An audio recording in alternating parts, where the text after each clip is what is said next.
안녕하세요. 월요일 출근길 주식시황 글로벌 스탁소 박상준입니다. 주말 잘 쉬었는지 모르겠어요. 주말에 또 비도 오고 이번 주에는 또 비 소식이 계속 있는 것 같더라고요. 그래서 진정한 장마가 좀 시작됐나 싶기도 한데 아무래도 저희가 좀 조심은 해야 될 것 같아요. 작년에도 이제 과거처럼 비가 단순히 좀 많이 오는 이런 장마 시즌을 벗어나서 좀 스콜처럼 짧은 시간 내에 엄청난 양의 비가 오고 하다 보니까 저희 한국의 이제 인프라가 그런 거에 아직 적응을 못해서 침수되는 것도 좀 많이 나오기는 하죠. 그래서 운전하시는 분들 좀 조심하시고요. 이번 주는 저희가 좀 조심히 해야 될 것 같습니다. 자, 지난주부터 한번 볼까요? 지난주에는 후반부에 조금 안 좋았어요. 그래서 이제 3대 지수 같은 경우에는 다우가 1.49% 하락으로 마감을 했고요. S&P 500은 0.83% 하락, 그리고 나스닥이 0.6% 하락을 하면서 가장 선방했습니다. 경제 이슈 같은 경우에는 중국이 이제 차이신 제조 PMI 월요일날 발표를 했는데요. 50.5가 나왔어요. 예상치보다도 조금 이제 좋게 나오기는 했는데 그래도 뭐 요거를 좋게 해석하자고 하면은 3개월 연속으로 이제 50 이상이 나와서 확장세에 있다라고 좋게 해석할 수도 있는데 아직까지는 실질적으로 나오는 다른 지표들을 봤을 때 중국 경제가 그렇게까지 활성화되지는 않은 것 같아서 계속 이런 지표가 지속된다고 하면 결국에는 이제 부양책이 나와야겠죠. 그래서 지금 그것만 좀 기다리고 있는 그런 상황입니다. 그리고 SIM 제조 PMI가 월요일 날 또 발표가 됐는데 요게 이제 46이 나왔어요. 이제 전월치가 46.9였고 예상치가 47이었으니까 미국 같은 경우에 제조업이 미국도 좀 부진하구나 이렇게 볼 수 있었고 중요한 FOMC 회의록이 수요일 날 발표가 됐죠. 목요일 날 발표가 됐죠. 그래서 요거는 따로 좀 이야기를 해보도록 할게요. 그리고 ADP 고용 변화라든지 ISM 서비스 PMI도 목요일 날 다 발표가 됐는데 구직 졸트 구인구직 보고서 채용 보고도 이제 발표가 됐고요. 이런 거에 대해서도 뭐 따로따로 말씀을 먼저 드릴까요? 뭐 ADP 고용 변화는 497K, 그러니까 49만 7천 건이 나와서 전월치 대비해도 20만 건 정도 증가한 거고요. 예상치가 22만 8천 건이었으니까 예상치보다 2배 정도 증가를 했다. 그래서 이게 좀 시장에 많은 영향을 줬었고요. 그리고 ISM 서비스 PMI 같은 경우에 53.9가 나왔어요. 예상이 51이었으니까 서비스업은 나쁘지 않네 이렇게 볼 수 있는데 오히려 이게 조금 더 안 좋은 영향이었던 것 같습니다. 지금 서비스업 임금 인상 요거에 대해서 굉장히 예민한 장인데 그거에 대해서는 자세히 좀 말씀드려보도록 하고요. 그리고 이제 구인구직 보고서 채용 공고 같은 경우에는 980만 건, 그래서 예상치보다 조금 안 나왔어요. 그리고 금요일날 발표됐던 비농장 급여 같은 경우에는 20만 9천 건이 나왔고요. 예상치가 22만 5천 건이었으니까 예상치보다 조금 덜 나왔습니다. 그래서 오히려 조금 호재다라고 볼 수 있는데 그러면 ADP 고용 변화는 그렇고 비농장 급여는 그렇고 왜 이렇게 상반되지? 라는 것을 볼 수 있는데 이것도 다시 좀 말씀드리겠지만 ADP 고용 변화는 정부에서 조사하는 것보다는 어찌 보면은 이제 신뢰성이 조금 떨어지고요. 변동성이 좀 있는 지표다. 이렇게 보시면 좋을 것 같아요. 그리고 실업률 같은 경우에 3.6% 나왔습니다. 예상치만큼 나왔고 전월 대비 3.7%였으니까 조금 떨어지기는 했는데 여전히 실업률은 낮다. 더 낮아졌으니까 지금 고용이 세다. 이렇게 좀 볼 수가 있을 것 같습니다. 그래서 금요일 날 장이 이제 비농장 급여를 보면서 그래도 어제보다는 좀 낮다. 이렇게 할 수 있는데 실업률을 보니까 여전히 고용 강하네. 이제 FOMC에서 금리 인상 이런 거 자신 있겠다 이런 판단이 조금 작용했다라고 볼 수 있을 것 같아요. 자, 그럼 이번 주에 제가 좀 핵심적으로 말씀드리고 싶은 내용은 뭐냐면 이번 주가 굉장히 중요하다라는 거예요. 이번 주 수요일 날 인플레이션 발표가 있죠. 그게 어찌 보면은 변곡점이 좀 될 것 같고요. 지금 금리 인상에 대해서 7월 금리 인상에 대해서 우려하는 사람들은 없습니다. 그 7월 금리 인상은 기정사실화 됐어요. 7월 금리 인상은 할 거다. 다만 올해 몇 번 할 것이냐, 그리고 지금 장에서 중시하는 것은 이 금리 인상 시기가 얼마나 길어질 것이냐, 요거에 대해서 보고 있기 때문에 사실은 그게 조금 더 중요한 장이다라고 보시면 좋을 것 같습니다. 자, 먼저 이 금리 인상에 대한 우려 뭐 이런 사건들이 언제 발생을 했냐? FMC 의사록이 발표되고 나서부터 이제 발생이 좀 했습니다. 우리나라 시간으로 목요일 오전 정도부터 보면 되는데 이게 지금 6월 달에 FOMC 회의 결과 의사록을 막상 까봤더니 대부분의 이제 FOMC 의원들이 금리 인상을 해야 된다. 앞으로 한 번이나 두 번 정도 더 해야 된다. 요거에 대해서 좀 강하게 생각보다는 이 사람들 6월 달에 금리 동결하면서 이 정도 스탠스는 아닌 줄 알았는데 아니었네. 이렇게 좀 밝혀졌다라고 보면 되고요. 이야기하는 것이 지금 미국 고용 강하다. 우리가 강하기 때문에 할 수 있는 여력은 아직까지는 좀 있다라고 이야기를 하고 있는 거고요. 그리고 인플레이션 같은 경우에는 연준의 목표치가 2%잖아요. 근데 아직까지 2% 달성은 좀 요원하다. 이렇게 이야기를 하고 있습니다. 그래서 종합적으로 내릴 수 있었던 결론은 뭐냐면 FOMC가 금리 인상에 대해서 스탠스를 바꾼 것은 아니구나. 다만 이제 이번 6월 달에 이제 경제 흐름이라든지 이런 변화를 좀 보려고 잠깐 멈췄다라는 것을 볼 수 있었고요. 그리고 미국 고용이 강한 만큼 아직은 인플레이션 2%까지 낮추려고 하는구나. 이런 것들을 좀 볼 수 있었습니다.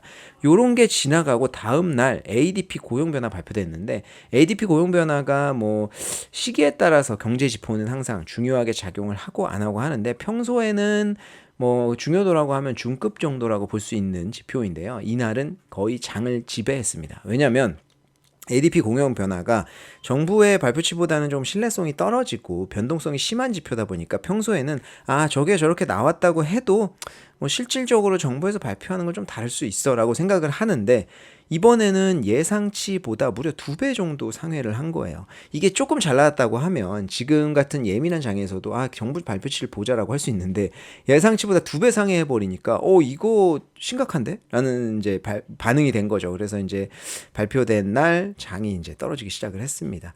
근데 세부 항목으로 좀 자세히 보면요. 이게 레저 부분이 20만 건이 넘게 발표했어요. 그러니까 지금 예상치보다 2배 정도, 그러니까 20만 건 정도가 증가한 건데 거의 다 레저 부분에 고용이 했다라고 볼 수가 있습니다. 그래서 다른 것들은 다른 뭐 건설이라든지 다른 부분으로 보면은 조금 무난했고요.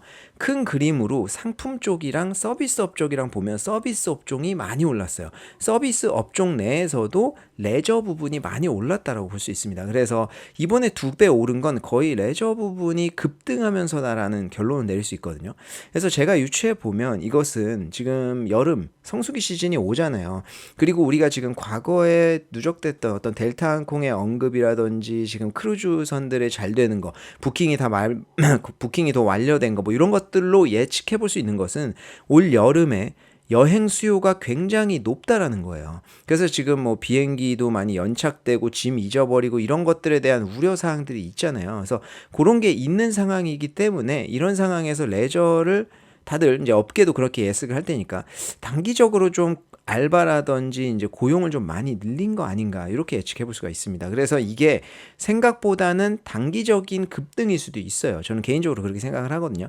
그렇기 때문에 뭐 저도 이렇게 생각을 하는데 경제학자들이나 이런 분들이 그렇게 생각 안 하실까요? 당연히 그렇게 생각하겠죠. 근데 아무래도 시장의 반응은 그 당시에 FOMC 의사록이 발표된 바로 다음 날이잖아요. 그러다 보니까 고용에 대해서 강하다고 FOMC 의원들이 얘기를 했고 고용이 강하기 때문에 금리 인상 기조를 이어갈 수 있다라는 발언을 했기 때문에 그렇다면 고용 지표가 지금 굉장히 예민한 상황인 거죠. 이런 상황에서 2배나 더 상회하는 결과치를 내놨다? 그렇기 때문에 좀 장이 예민하게 반응했다라고 보시면 될 것 같습니다. 그리고 실업률이나 뭐 비동장 급여가 그 다음 날 좀 발표가 됐죠. 근데 실업률 같은 경우에는 3.6%니까 뭐 예상치대로 나왔고 여전히 이제 고용 강하다. 요거 좀 보여주는 거였고 그리고 비농장 급여 같은 경우에는 예상치보다 적게 나왔어요. 근데 이게 자세히 까보면요. 비농장 급여 내에서 여전히 가장 큰 비중으로 많이 증가를 한 것은 헬스케어랑 소셜 어시스턴트. 그러니까 이제 이런 헬스케어라든지 뭐 이제 뭐 요양시설 뭐 이런 데가 많고요. 그리고 저희 정부 쪽이 6만 건 정도 증가를 했습니다. 그래서 여기 이 정부 결과에 대해서는 이제 헬스케어 쪽이랑 정부 이쪽이 거의 대부분 했다라고 볼 수 있고 여기서도 뭐 레저 쪽은 한 2만 1,000건으로 4위였었거든요. 그래서 그쪽이 레저 쪽은 여전히 좀 증가 많이 하고 있다. 그리고 ADP의 고용 변화는 역시 조금 과도하게 나왔었구나. 이런 거를 좀 볼 수가 있습니다. 그리고 이제 네 번째로 같은 날 금요일 날 발표한 건데 평균 시급이에요. 평소에는 그렇게까지 따지는 지표는 아닌데요. 저도 근데 요번에는 조금 눈여겨본 이유가 연초 대비 그러니까 전년 동기 대비 증가세가 있고요. 전월 대비 증가세가 있어요. 근데 이제 전년 동기 대비 증가세로 보면은 4.4% 증가했습니다. 평균 시급이. 근데 예상치보다는 4.2%, 그러니까 예상치가 4.2%였어요. 그러니까 예상치보다 늦게 나왔죠. 그래서 평균 시급이 생각보다는 많이 올랐다라는 것을 저희가 여기서 볼 수 있고요. 그리고 전월 대비랑 비교를 했을 때 0.4% 증가했거든요. 근데 이게 예상치가 0.3%였습니다. 그러니까 지금 전월 대비해도 조금 올랐네라는 걸 볼 수 있어요. 제가 이걸 왜 말씀드리냐면 지금 인플레이션에서 저희가 전체 인플레이션 떨어지고 있죠. 근데 핵심 인플레이션이 안 떨어지고 있습니다. 그게 지금 관건이에요. 근데 핵심 인플레이션 같은 경우에는 임금이나 서비스업이랑 관련이 깊어요.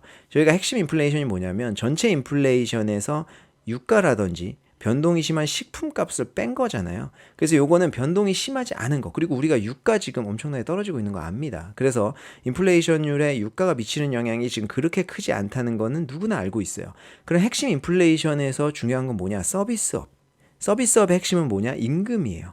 그래서 요 두 가지가 떨어지느냐가 관건인데 지금 고용이 강하다는 지표가 계속적으로 나오고 있고요. 그리고 평균 시급 같은 경우에는 오르고 있다라는 게 나오고 있어요. 그래서 이번 주 수요일 날 발표되는 인플레이션은 떨어진다라고 해도 핵심 인플레이션은 계속 떨어질 것인가에 대한 의구심이 남는 거예요. 그리고 연준에서 지금 인플레이션 2% 달성에 대해서 계속 이야기를 하고 있잖아요. 그러니까 지금 연준은 인플레이션이 2%대를 달성할 때까지 계속 금리를 인상하거나 금리 인상 시기를 끌고 갈 것으로 예상되고 있는데 지금 고용은 괜찮고 평균 시급은 올라가고 있기 때문에 핵심 인플레이션이 안 떨어질 수도 있다는 거. 요거를 저희가 염두에 두고 가야 된다는 거예요. 그러니까 이게 지금 일각에서 계속 금리 인상 시기에 이야기했던 경제를 망가뜨리지 않고 인플레이션 2%까지 떨어뜨릴 수 있어? 라고 이야기하는 게 그런 겁니다. 그래서 지금 결론적으로 지난주에 저희가 봤었던 어떤 그 고용 지표라든지 뭐 이런 것들을 다 종합해 봤을 때 이 긴장감이 고조되어 있다라는 거예요. 지금 투자자들은 굉장히 예민하게 이제 금리 인상 시기 얼마나 끌고 갈 것이냐에 대해서 보고 있습니다. 지금 페드와치 같은 경우 우리가 이제 금리 인상을 트레이더들이 얼마나 점치고 있는지를 볼 수 있는 지표잖아요. 이게 지금 FOMC 의사록 발표하고 1년의 과정을 거치면서 7월 금리 인상, 7월 26일 날 금리 인상의 가능성은 90% 이상으로 점치고 있어요. 그렇기 때문에 이건 기정사실화예요. 시장에 이미 반영됐다고 봐야 됩니다. 근데 여기서 제가 좀 페드와치 이번 결과에서 좀 주의 깊게 본 것은요. 페드와치의 결과는 몇 달 전부터 올해 금리 인상에 대해서 한 번 정도로 보고 있었어요. 근데 지금 연준에서는 계속 2번 정도 이야기를 하고 있죠. 지금 FOMC 의사록이 발표돼서 2번 정도 할 것 같다라는 뉘앙스를 풍기고 계속 이야기를 한다고 해도 여전히 7월 금리 한 번 인상으로 점치고 있어요. 트레이더들은. 그래서 올해 7월 인상하고 계속 동결할 것이다 보고 있는데 이 전과 FOMC 의사록 발표하고 고용지표 발표되기 이전과 이후에 변화가 있다라고 하면요. 기존에는 올해 7월 달에 한 번 인상을 하고 올 한 해 내내 동결하다가 내년 1월부터 인하할 것으로 보고 있었습니다. 하지만 지금 지난주에 그 발표 결과 이후에 바뀐 거는 7월 금리 인상에 대해서는 맞고요. 올해 동결에 대해서도 맞는데 내년 1월이 아니라 5월달 세 번째 FOMC에서 금리를 인하할 것으로 보고 있어요. 그러니까 지금 시장에 반영된 거는요. 금리 인상은 한 번 정도만 할 것 같아. 2번은 솔직히 좀 뻥카인 것 같다. 이렇게 보고 있는데 다만 지금 인플레이션율이라든지 이런 것들 보니까 금리 인상 시기는 길어질 수 있다라고 하는 예측을 하고 있는 건요. 지금 이게 시장에 반영되고 있다라고 봐야 될 것 같습니다. 그래서 이번 주 저희가 상당히 좀 주의가 필요한 주간이고요. 인플레이션율 발표에 따라서 장의 방향성도 조금 바뀔 수 있다라는 것을 저희가 좀 염두에 둬야 될 것 같아요. 일례로 또 공매도가 지금 현재 미국에 보면 공매도 시장 가치가 1조 달러를 돌파했다고 합니다. 1000조가 넘어가는 거예요. 근데 이게 작년 연말까지만 해도 86.4억 달러였어요. 뭐 한 9조 정도 되는 거죠. 9조 원 정도. 근데 이게 지금 28억 달러, 한 3조 원 정도가 6개월 만에 증가를 한 겁니다. 그래서 공매도 시장 가치가 지금 무려 1조 달러니까 엄청나게 많이 공매도를 때리고 있구나라는 것을 저희가 알 수 있는데요. 이게 꼭 이 1조 달러가 다 시장을 반대로 보는 사람들의 물량은 아니라는 것을 염두에 둘 필요는 있어요. 왜냐하면 우리가 흔히 아는 헤지 펀드 같은 것들 있잖아요. 이 헤지 펀드는 일반적으로 해칭을 해놓습니다. 해칭을 해놓을 때 뭐 이제 그 매도 포지션을 이제 그 사놓으니까 그럼 결국에는 공매도로 들어가잖아요. 그래서 그런 비중들이 시장이 많이 올라가니까 해치 물량이 많이 늘어나서 공매도 늘어났다라고도 해석을 할 수가 있습니다. 하지만 여기서 저희가 볼 수 있는 팩트는 뭐냐면요. 지금 공매도 시장 가치가 1조 달러를 돌파를 했으니까 시장이 아직 방향을 잡지 못했잖아요. 시장이 어느 쪽이든 방향을 잡으면요. 이 공매도 물량 때문에 시장에 영향은 분명히 있을 거라는 거예요. 예를 들어서 만약에 인플레이션을 발표했는데 생각보다 핵심 인플레이션 떨어지지 않고요. 인플레이션 오히려 올랐다라든지 그런 최악의 상황 없었으면 좋겠지만 만약에 이런 게 발생을 한다고 하면 장이 꺾이겠죠. 그러면 장이 이제 하락 트렌드로 방향을 잡을 겁니다. 그렇게 되면 이 공매도 세력이 더 늘어나면서 1조 달러에서 더 늘어나면서 장의 하락을 부추길 거예요. 그리고 만약에 인플레이션 잘 나오고 핵심 인플레이션 잘 나왔어요. 그러면 금리 인상에 대한 우려가 많이 해소가 되겠죠, 어느 부분. 그렇게 된다라고 하면 장은 상승으로 트렌드를 잡을 가능성이 있어요. 상승으로 트렌드 잡는다고 하면 이 공매도 포지션을 사놓은 투자자들은 공매도를 이제 풀어야겠죠. 그렇게 되면 결국에는 매수세를 하는 거거든요. 그러면 장의 매수세, 장의 상승세를 더 부추길 수 있는 가능성이 있습니다. 어느 쪽으로 방향을 잡던 간요. 이 공매도 때문에 그 방향의 가속화가 진행될 수 있는 가능성이 굉장히 높다라는 거예요. 그래서 요거를 저희가 좀 염두에 두셔야 될 것 같다. 그래서 변동성이 굉장히 켜진다는 거죠, 결국에는. 그렇다면 좀 마지막으로 대책은 좀 어떻게 마련을 하면 좋겠는가. 저는 이제 지난주에 그 고용지표라든지 이런 것들에 대한 장의 반응이라든지 지금까지의 장의 반응을 보면요. 여전히 시장은 지금 AI 그리고 AI 관련 테마 기술주에 많이 쏠려 있어요. 일각에서는 이제 그 기술주라든지 AI 관련주가 많이 올랐기 때문에 조정을 받는다고 하면 더 조정을 받을 수 있는 가능성이 굉장히 크다라고 이야기를 하고 있습니다. 하지만 지난주의 결과를 보세요. 지난주에도 제일 많이 떨어진 건 뭡니까? 다우지수예요. 다우지수가 1.49% 떨어지고요. 나스닥 지수는 0.6%밖에 안 떨어졌어요. 그러니까 이게 아직까지도 가는 주가 뭐 좀 시쳇말로 가는 게 가는 기업 주식이 가는 주식인 이 시장이 됐어요. 지금 미국도 마찬가지고 한국도 마찬가지고 중국도 마찬가지입니다. 그렇기 때문에 여전히 AI 관련 주식을 이번에 조정장이 온다고 해도 포지션에서 빼는 거, 매도하는 거, 파는 거는요. 오히려 시장이 상승할 때 올라갈 수 있는 거를 놓치는 리스크가 될 수 있는 가능성이 굉장히 커졌다라는 거예요. 그래서 AI 관련주는 포트폴리오에 갖고 가는 게 맞는 것 같고요. 그리고 실적 발표 1분기 실적 발표 이후부터 제가 지금 계속 보고 있는 중소형주들이 있거든요. 근데 이게 중소형주들 그 사이에 장이 좋을 때 많이 간 종목들도 있는데요. 지금 중소형주가 많이 곽강을 못 받고 있어요. 왜냐하면 지금 AI주가 거의 다 하는 주니까. 이게 6개월간의 제가 지난주에도 얘기한 적이 있는지 모르겠는데 6개월간의 결과를 놓고 보면요. 나스닥이 30몇 % 올랐고 다우는 3%인가 밖에 안 올랐어요. 그러니까 나스닥만 당한 건데 나스닥 지수를 우리가 까놓고 보면 7개 종목이 나스닥의 50%를 차지합니다. 그러니까 7개 종목이 거의 다 했다라고 보는 게 맞는 것 같아요. 이 정도로 쏠림장인데 여기에서 중소형주는 상당히 많이 소외가 되어 있고요. 1분기 실적이 잘 나온 기업들이 꽤 많이 있어요. 뭐 제가 평소에 이야기하는 로켓랩이라든지 오틀리라든지 이런 종목들인데 2분기 실적 시즌이 이제 곧 시작될 예정이죠. 그래서 이 중소형주 같은 경우에는 지금 사는 건 저는 아닌 것 같아요.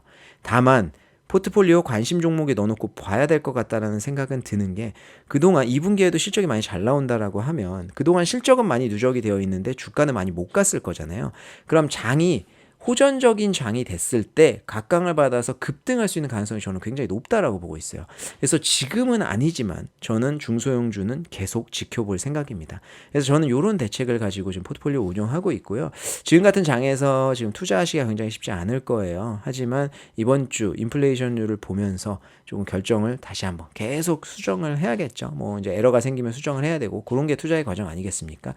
어찌됐든 시장이 지금 어느 한 방향으로 완곡한 어떤 그 방향세를 잡지 못한 상황에서는 지금까지 나오는 지표도 굉장히 중요할 것 같다. 그래서 이번 주 좀 긴장해야 될 것 같습니다.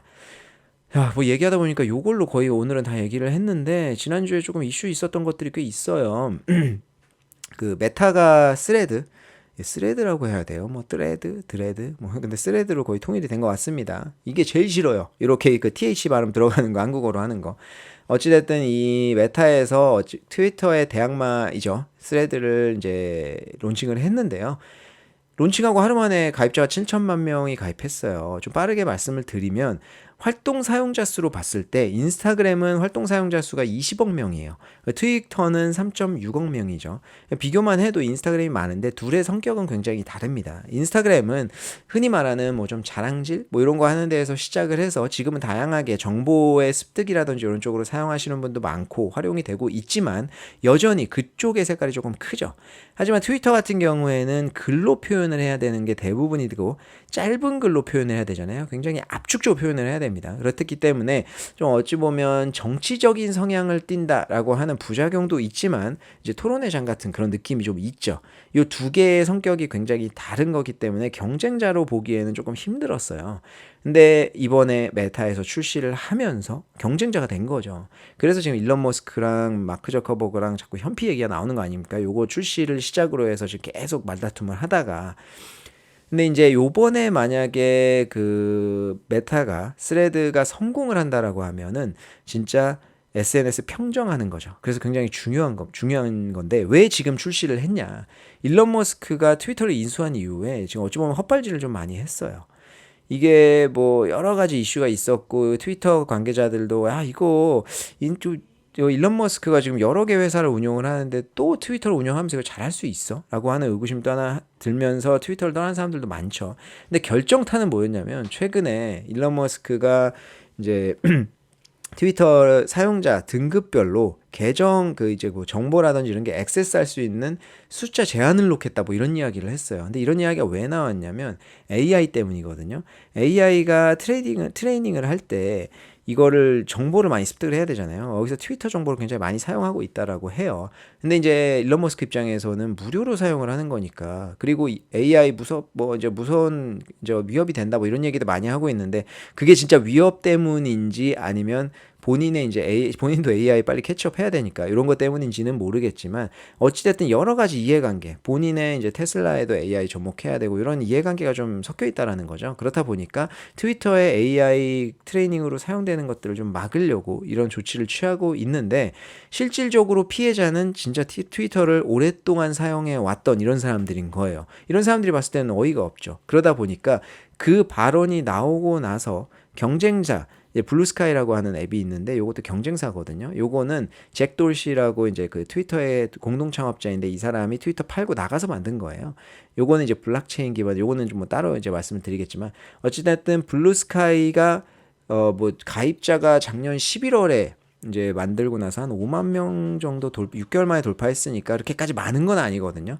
근데 이 블루스카이가 그 일론 머스크가 발언하고 나서 그날 최대 트래픽을 이제 기록을 했다고 합니다. 그러니까 실제로 대체 앱을 찾는 수요가 굉장히 많다라는 거죠. 마크 저커버거도 당연히 알았겠죠. 그러니까 그동안 개발하고 있었고 하던 거를 좀 급하게 이때 낸 게 아닌가 최근에 그런 생각이 들고요. 실질적으로 트위터의 대체 앱을 찾는 사람들은 스레드를 다 사용을 해보겠죠. 이게 대체 앱으로 사용할 만한 가치가 있느냐. 이 사람들이 오는 것도 당연히 중요합니다. 플러스 알파 요인이 되겠죠. 근데 인스타그램의 월간 활동 사용자 수가 20억 명이잖아요. 트위터가 4억 명 정도 된다 치고요. 그러면 20억 명의 뭐 20% 정도만 와도 트위터 정도의 크기가 되는 거예요.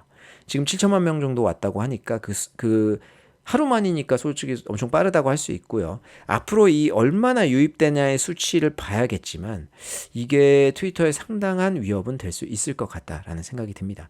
다만 우려가 되는 것은 과거 기억하시는 분들이 있는지 모르겠는데 클럽하우스라고 요거는 음성 기반으로 하는 SNS였는데 요것도 뭐 초대 기반으로 했었죠.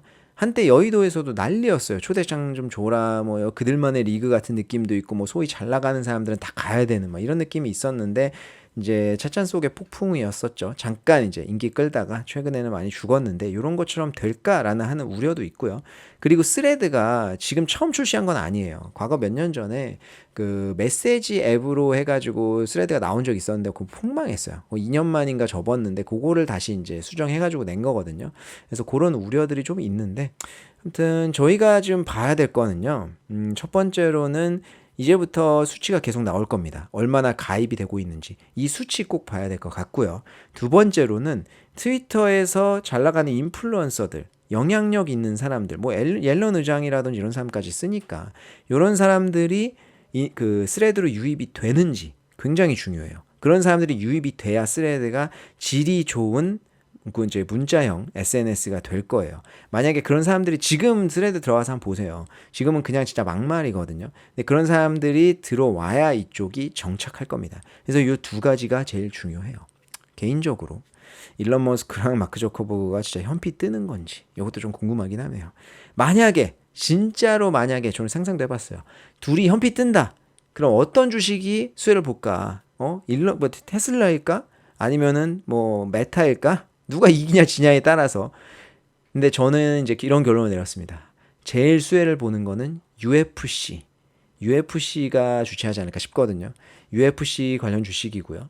그리고 미디어 쪽에서는 어디에서 중계를 할까 이런 생각해봤는데 아마도 아마존에서 중계하지 않을까 뭐 이런 생각이 좀 듭니다. 그래서 아무튼 요거는 우스갯소리고요. 지금 지난주에 그런 일이 있었습니다. 그리고 그 제트블루 뭐 아시는 분들도 아시겠지만 요거 뉴욕 기반의 소형 그 저가 운용사예요. 이 저가 운용사 주가가 지난주 목요일 날 7%대 하락했습니다. 뭐 금요일 날 3% 정도 올라왔으니까 뭐 다시 좀 많이 반등을 한 거긴 한데요. 뭐 뉴스가 오랜 시간 동안 파트너십 맺고 있었던 아메리칸 에어라인이랑 파트너십 종료하고요. 스피릿 에어라인이랑 합병에 집중할 것이다 이렇게 발표했는데 이렇게 나온 이유는 뭐냐면 그 스피릿 에어라인이 뭐 굉장히 인지도가 좋아요. 고객들 사이에서 평도 좋고 2023년도에는 베스트 에어라인의 2위에 등극을 하기도 했으니까 그렇다 보니까 이제 소형 저가 운용사끼리의 이제 합병인데 제트블루도 평가 나쁘지 않아요. 왜냐면 이제 전 노선에서 뭐 무료 와이파이 제공하기도 하고 그러다 보니까 이제 좀 센세이셔널 했었죠. 그래서 제트블루랑 그 스피릿 에어라인이랑 합병을 한다고 하면은 효과가 굉장히 크잖아요. 그래서 올해 초에 미국 법무부에서 소송을 걸었어요. 그래서 이거 합병 안 된다. 뭐 이렇게 이제 반대하고 있는 상황인데 아메리칸 에어라인 같은 경우에는 평이 그닥 좋진 않더라고요. 저도 타보지는 않았는데. 뭐 베스트 에어라인에도 뭐 11위권 막 이렇게 내려가니까. 근데 여기랑 파트너십 맺고 있었고 저가 항공사 같은 경우에는 이런 파트너십 중요하죠. 제트블루 같은 경우에는 런던까지도 취항을 하고요. 이제 북미 지역에서는 활발하게 취항을 하고 있는데 이거를 본인들이 직접 감당하지 못하다 보니까 파트너십으로 에어라인 이제 공동 운항 같은 거 한단 말이에요. 근데 그거를 끊고 달성 가능하지 않을 것 같은 스프리 에어라인이랑 합병한다고 하니까 주가 많이 반응을 한 거예요. 근데 글쎄요, 뭐 이제 요거는 합병권이나 뭐 이런 거기 때문에 쉽게 저희가 가늠하기는 쉽지 않고 지켜봐야겠지만 주가의 반응이 7% 이후에는 그래도 조금 다시 올라왔다라고 볼 수가 있을 것 같습니다. 근데 이게 지금 제가 왜 말씀을 드리냐면 좀 중요한 시기인 것 같아요. 다음 주 이제 목요일 날 델타항공이 실적 발표를 합니다. 근데 이제 제가 과거 델타항공 관련돼서는 말씀을 드린 적이 한 번 있었는데 델타항공에서 2분기 역대 최대 실적을 달성할 것 같다 이렇게 CEO가 이야기를 했잖아요. 역대 최대라고 이야기하는 거 보면 굉장한 자신감이고요. 실질적으로 지금 산업 환경 자체가 항공사에 나쁘지가 않은 상황이에요. 뭐냐면 유가가 굉장히 많이 떨어져 있죠. 그리고 수요는 많이 몰리고 있습니다. 그렇다 보니까 지금 항공기 티켓 가격이 평소보다 비싸요. 그리고 모든 취항을 시작하지 않았어요. 그러니까 이게 항공사들이 가격 결정권을 가지고 있는 시기거든요. 이런 시기다 보니까 델타항공은 미국에서 뭐 지금 베스트 에어라인의 1위고 맨날 이제 4대 항공사 중에 하나니까 이런 자신감이 있는 거예요. 그래서 2분기 실적이 역대 최대라고 이야기를 했는데 이게 바로 다음 주 목요일 날 나온다는 거예요. 그래서 실질적으로 얼마나 나올지에 대해서 사람들이 궁금해요. 그리고 항공산업 그리고 여행 관련 산업 지금 좋다라는 것을 알고 있습니다. 그런 상황에서 제트블루가 이렇게 이야기하면서 그날 목요일 날 이제 뭐 제트블루 때문에 항공사 주식들이 뭐 2%씩 떨어진 것은 아니지만 그때 이제 뭐 FOMC 발표 다음이기도 했었으니까 그런 증시의 영향도 있지만 제트블루의 영향도 당연히 있겠죠.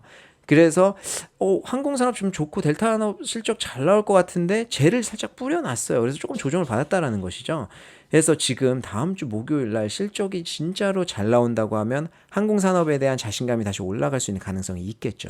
그래서 지금 이번 주 목요일이죠. 죄송합니다. 제가 다음 주라고 했는데 이번 주 목요일 7월 13일 목요일입니다. 그래서 이번 주 목요일 전에 항공주 투자를 할 수 있는 좀 기회가 되지 않았을까. 그동안 놓치셨던 분들이 계신다면. 근데 항공주들은 보면요. 워낙 이제 변동도 심하고 워렌 버핏께서도 항공주는 나 잘 모르겠다. 투자 안 하시잖아요. 유가 때문에 변동도 좀 많고 항상 적자 구조 좀 많이 가져가는 이제 구조이기도 하고. 그래서 항공 주식을 개별적으로 투자하는 것은 쉽지가 않다라는 거예요. 그래서 제가 봤을 때는 요 ZETS, Z죠. 요 ZETS라고 하는 종목 코드로 이제 항공주 ETF가 미국에 상장이 되어 있습니다. 제가 이제 찾아보니까 이제 비중 중에 가장 높은 게 델타항공이에요. 델타항공이 11.26% 들어가 있고 사우스웨스트가 10.9%, 아메리칸 에어라인이 10%, 뭐 유나이티드 에어라인이 뭐 10% 정도 이렇게 들어가 있습니다. 그래서 뭐 이제 요 4대 항공사들 위주로 좀 많이 들어가 있고 제트블루도 3.15% 정도 들어가 있으니까 이렇게 항공주들을 다 담고 있는 거여서 미국의 항공주들이죠. 그래서 오히려 이제 개별 종목으로 접근하기보다는 그동안 항공주 좀 투자하고 싶었는데 지난주부터 장도 그렇고 조금 조정을 좀 받네라고 해서 투자를 한다고 하면 목요일 전에 투자하는 게 낫지 않나? 저는 개인적으로 이런 생각하는데요. 목요일 날 델타항공이 근데 이거는 좀 리스크가 있죠. 델타항공에서 실적이 또 안 나온다고 하면 그거는 진짜 큰 충격이 될 테니까 좀 많이 떨어질 수도 있는데 뭐 CEO가 그렇게 이야기했다라고 하는 것은 그 정도 어느 정도 자신감이 있는 거니까 그거를 조금 보면서 일부 투자하는 것도 나쁘지 않을 것 같습니다. 그리고 이제 리비안 마지막으로 좀 짧게 말씀드릴 텐데요. 2분기 차량 인도 대수가 12,640대로 예상치를 상회하면서 주가 흐름이 좋아요. 이게 예상치가 11,000대였거든요. 그리고 이제 최근에 전기 자동차 산업 펀더멘탈 많이 개선됐잖아요. 그런데에다가 개별 호재가 붙으면서 그날 이제 인도량 발표한 날 5% 가까이 올랐고요. 지난주 금요일 날 14% 정도 올랐어요. 근데 금요일 날 왜 그랬냐면 웨드부시에서 목표가를 $30로 상향 조절했습니다. $25에서. 근데 요게 목요일 주가 목요일 종가 대비해서 한 40% 상승 여력이 있는 거니까 주가 좀 많이 올랐다. 그리고 호재가 지금 계속되고 있는데요. 아마존에 이제 배달 트럭 제공하죠. 요거 유럽까지도 침투할 수 있겠다. 뭐 이런 얘기들이 계속 나오고 있습니다. 그러면 이제 아마존에 배달 트럭으로 진출을 해서 본인들의 이제 기존 모델까지 진출을 하겠죠. 그러니까 시장이 확대되는 거니까 굉장히 긍정적으로 보고 있어요. 그리고 리비아는 제가 영상을 한 2개 정도 만들었거든요. 링크를 달아놓을 테니까 그거를 좀 참고하시면 좋을 것 같습니다. 자, 그리고 오늘 좀 긴 시간 또 말씀드렸는데 이번 주에 좀 주요 이슈 당연히 인플레이션 제일 중요하고요. 중국도 인플레이션 발표 있습니다. 월요일 날 예상치가 0.2% 되고 지난달에 0.2%였는데 여전히 인플레이션 중국 굉장히 낮은 상황이어서 뭐 그러니까 뭐 어떤 부양책을 할 수 있는 여력은 있다라고 하는 장점은 있지만 지금 너무 낮은 거 아닌가 이런 생각 들고 그리고 화요일이 될지 수요일 될지 모르겠는데 그 중국의 사회융자총회라고 그게 발표해요.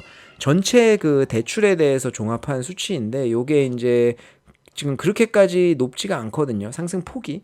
요게 상승폭이 좀 높아져야 돼요. 그래야 이제 증시랑 돈이 많이 풀려 있다라는 거니까 증시랑 직접적으로 연관이 돼서 요거 좀 중요하게 보시면 좋을 것 같고 수요일 날 인플레이션, 핵심 인플레이션이 있고 목요일 날에는 생산자 물가 지수 그리고 주간 신규 실업수당 청구 건수 같은 경우에는 항상 중요하게 보는 지표는 아니지만 지금같이 고용에 대해서 중요하게 생각하는 시기에는 중요하다. 그리고 미시건대 소비자 신뢰 지수도 금요일 날 발표가 있습니다.